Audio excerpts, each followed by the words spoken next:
The listening section of the TOEFL measures a test taker's ability to comprehend conversations and lectures in English.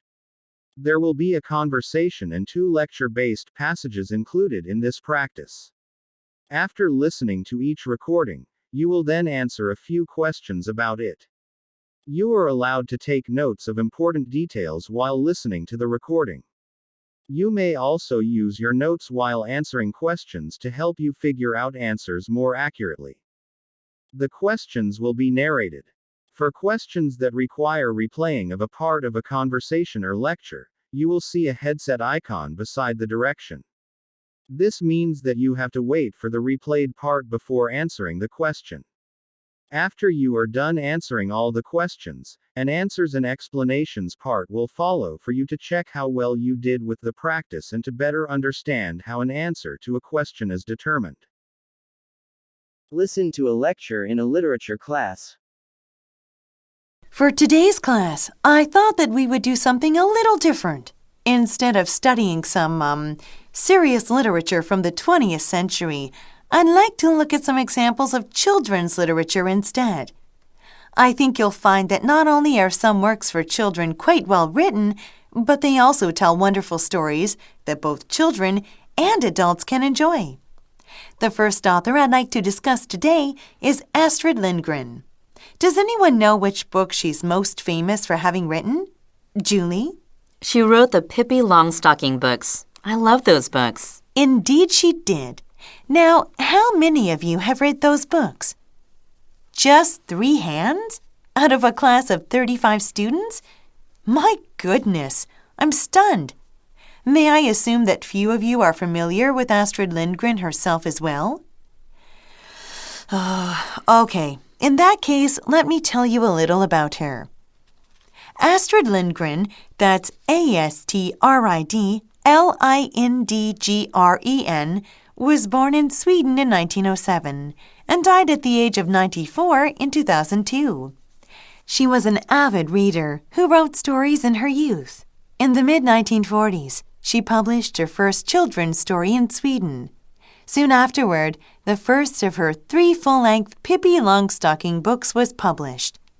She created other characters and wrote many other stories, so by the time she died, she had published around 60 children's books that sold more than 150 million copies.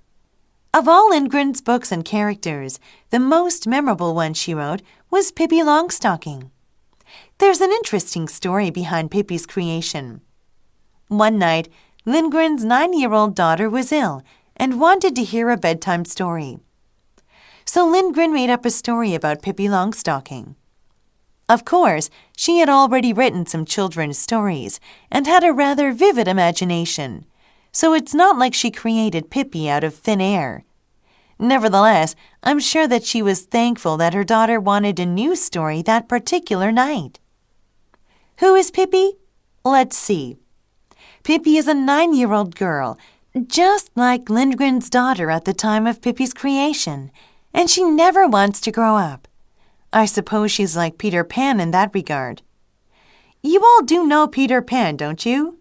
Well, that's a relief. Pippi has reddish-orange hair that is in braided pigtails that stick out from the side of her head. She lives in a small Swedish village in a house called Villa Volukala with a monkey named Mr. Nielsen and a horse she calls Old Man. Pippi is good friends with 2 neighborhood children, Tommy and Annika, who are siblings. These characters take part in most of Pippi's adventures. What else? Pippi is almost always happy and has a goofy grin on her face most of the time. She's stubborn and always wants things to go her way, but she's not mean-spirited about it. Her most distinguishing feature is her superhuman strength. She can pick up a horse with just 1 hand. She also excels at telling lies and conning adults into believing her. But she only does this in good fun.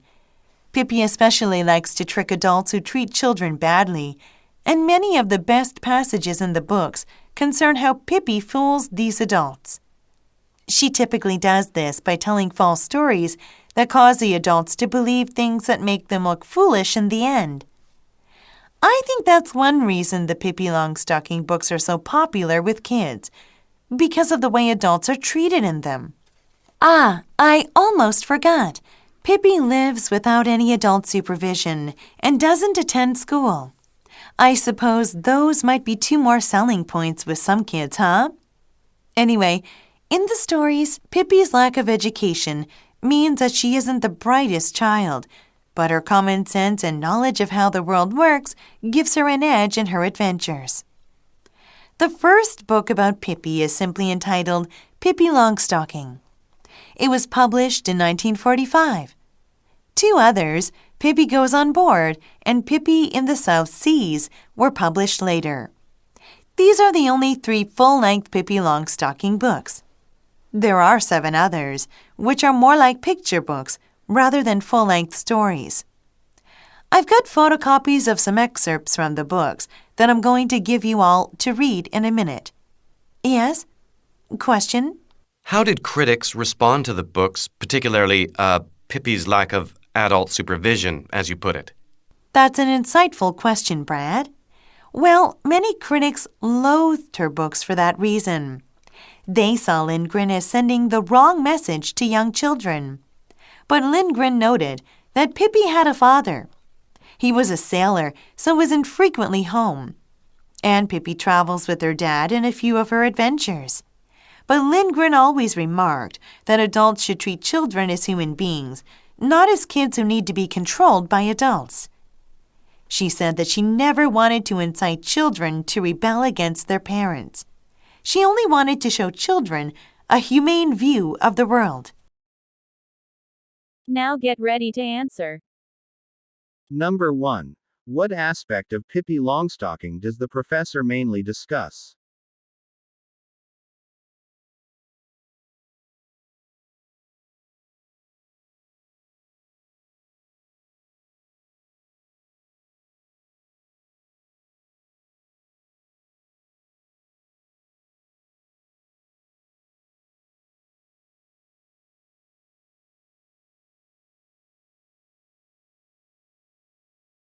Number 2. What comparison does the professor make between Pippi Longstocking and Peter Pan?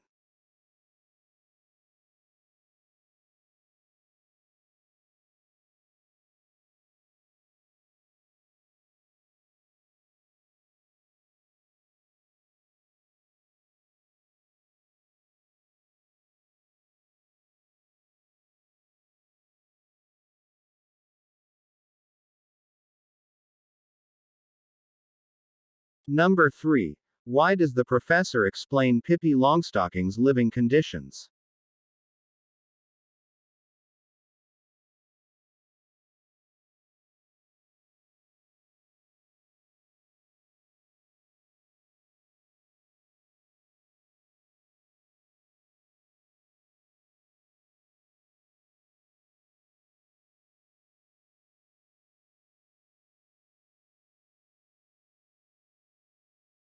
Number 4. In the lecture, the professor describes a number of facts about Pippi Longstocking. Indicate whether each of the following is a fact about Pippi Longstocking. Click in the correct box for each statement.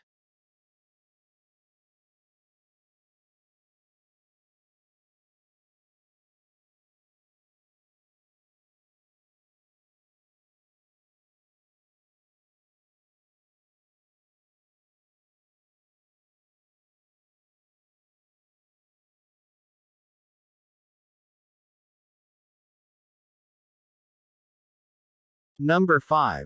Listen again to part of the lecture. Then answer the question. She wrote the Pippi Longstocking books. I love those books. Indeed she did. Now, how many of you have read those books? Just 3 hands? Out of a class of 35 students? My goodness, I'm stunned. What can be inferred about the professor when she says this? My goodness, I'm stunned.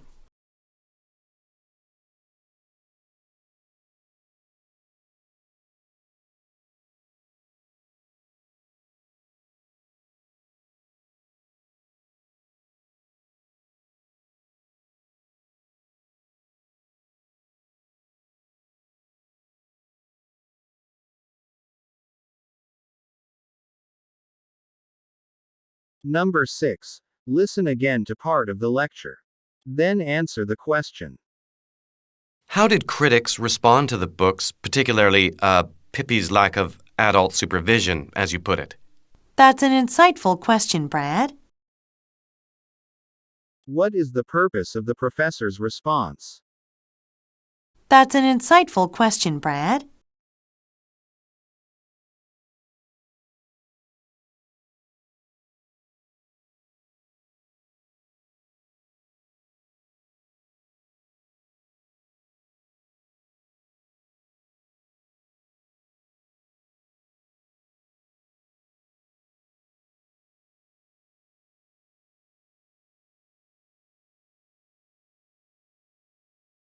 Listen to a conversation between a student and a professor. Professor Higgins, I know I scheduled our meeting for 2 o'clock, but is it all right if I come in a little early? Do you mind? Of course not, Alan. I don't mind if you drop in 10 minutes early.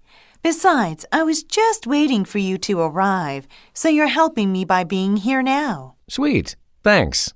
All right, so you asked for this meeting after class yesterday. What exactly do you need to talk about? Are you having some problems following the material in class? Oh, not at all. You know, I thought this class would be pretty difficult and that I might wind up having to drop it. But I find that I understand the material pretty well. If I remember correctly, you got a 97 on your midterm exam. So I'd have to agree with your assessment. So it's not the material. Then, what is it? The paper. The paper? Yes, the big paper we need to turn in at the end of the semester. I've already decided on a topic, and I'm trying to do the research now. Good for you. I love it when students show initiative. Thanks. I just don't like waiting for the last minute to do papers. I tried that my freshman year 2 years ago, and, you wouldn't believe how badly that worked out. Actually, I probably would.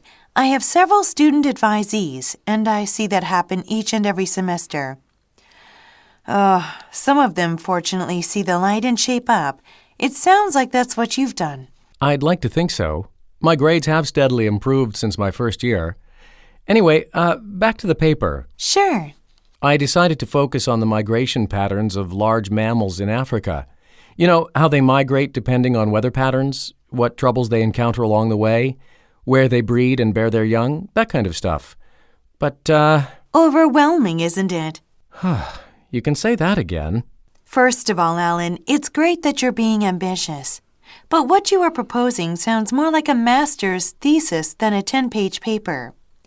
If you intend to go to graduate school, you could make that a course of study for a year-long project. But you'd have to be really general for a paper on that topic in my class, and that's something I don't want. Then what do you propose that I do? Easy. Pare down your topic. First, focus on just one animal that migrates. I don't care which one it is. Just choose one. Next, look at only one aspect of its migrating habits.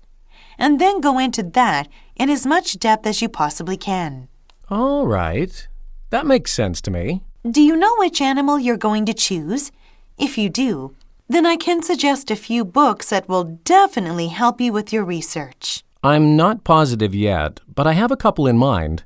Let me think about it, and I will talk to you after class tomorrow. Then, if it's all right with you, I'll pick your brain for some research material. Now get ready to answer. Number 1. Why does the student visit the professor?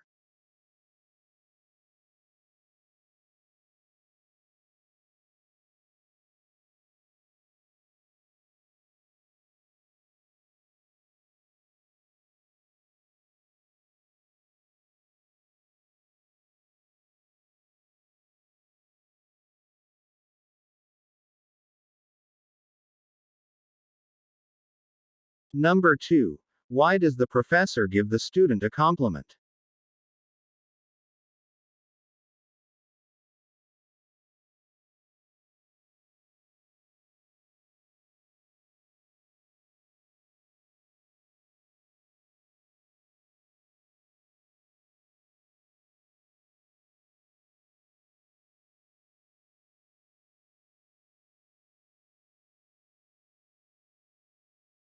Number 3.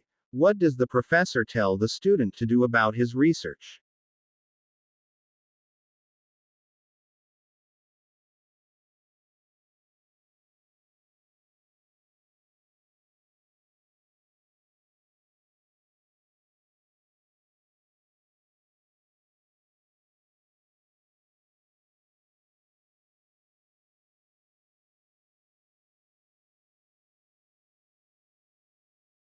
Number 4. What does the student imply about his research?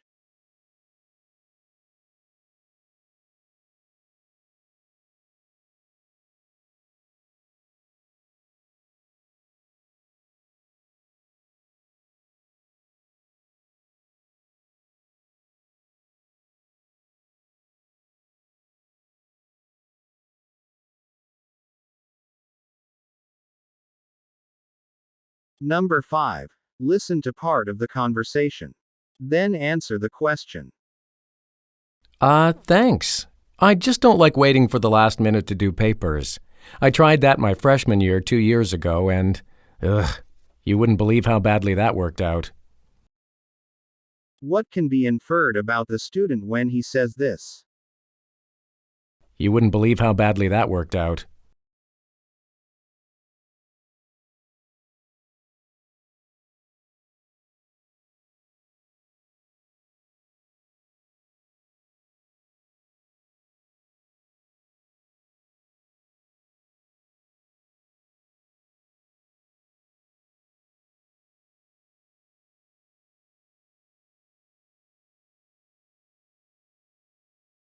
Listen to a lecture in a botany class. Plants are some of the planet's most diverse organisms, and, like we do with most things, people try to name plants in a way that makes them fit into our understanding of the world. Of course, we utilize common names like tree, bush, flower, grass, weed, and moss, all of which describe large groups of plants in general. More specifically, though, we have names that we use to describe certain plants within these groups. So we have apple trees, rose bushes, daffodils, lilacs, and so on.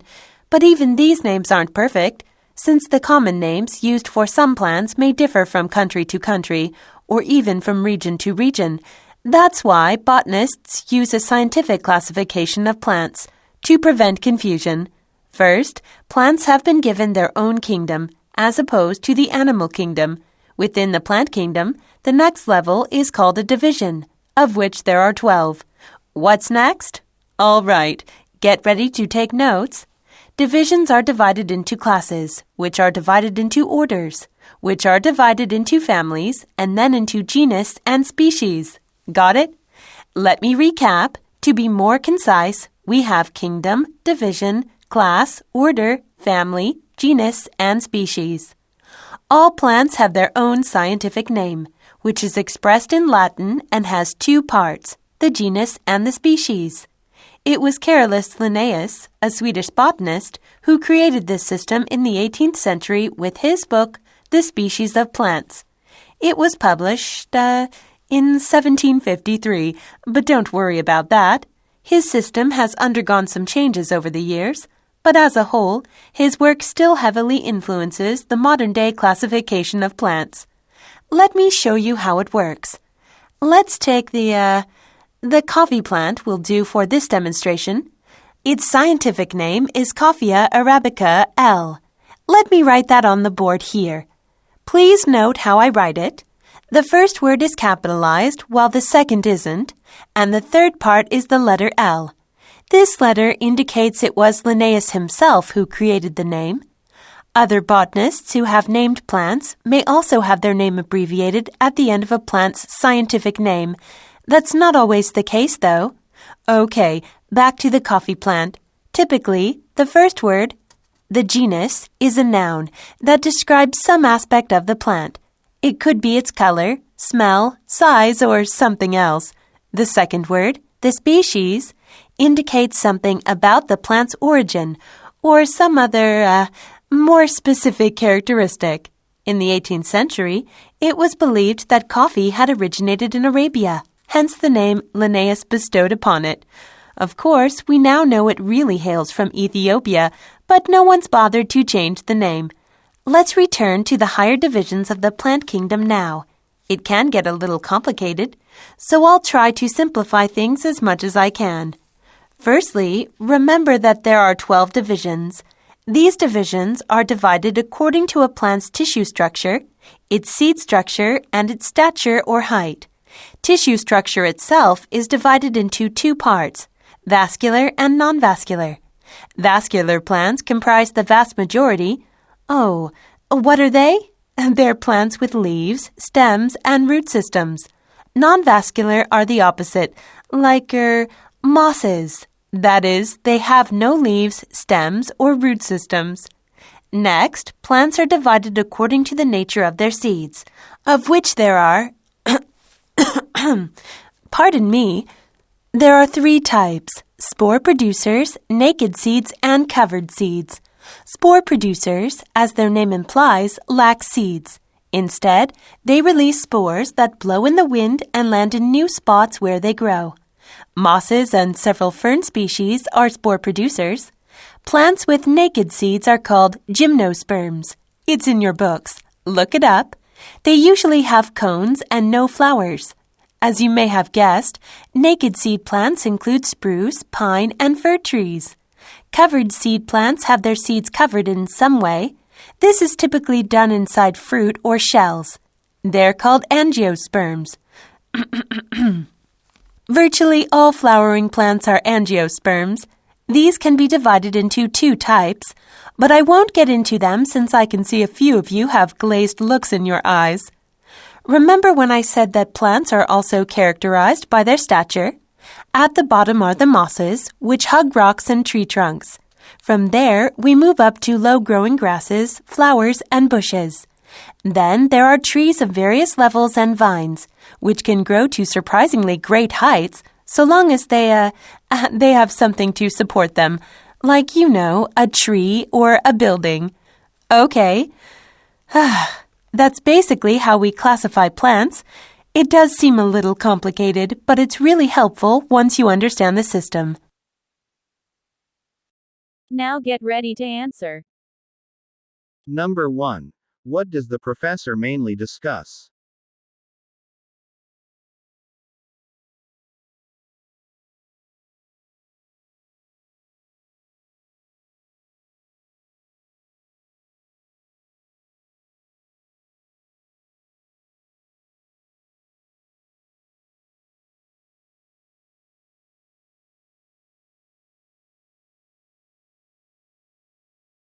Number 2. Why does the professor explain how to write the scientific name of the coffee plant?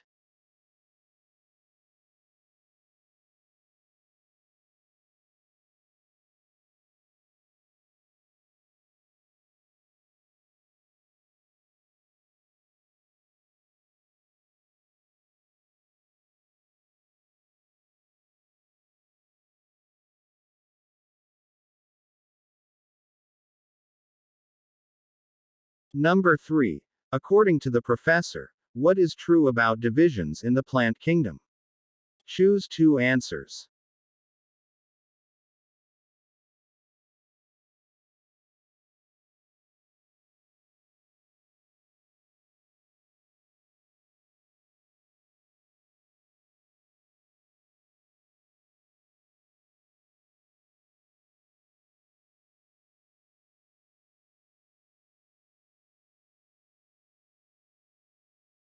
Number 4. Listen again to part of the lecture. Then answer the question. This is typically done inside fruit or shells. They're called angiosperms. Virtually all flowering plants are angiosperms. These can be divided into 2 types, but I won't get into them since I can see a few of you have glazed looks in your eyes. What can be inferred about the professor when she says this? These can be divided into 2 types, but I won't get into them since I can see a few of you have glazed looks in your eyes.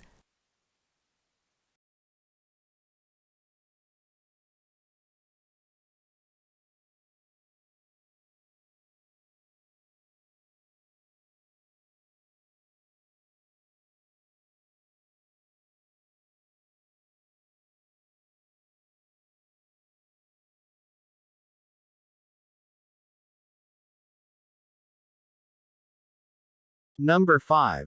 Why does the professor mention Carolus Linnaeus?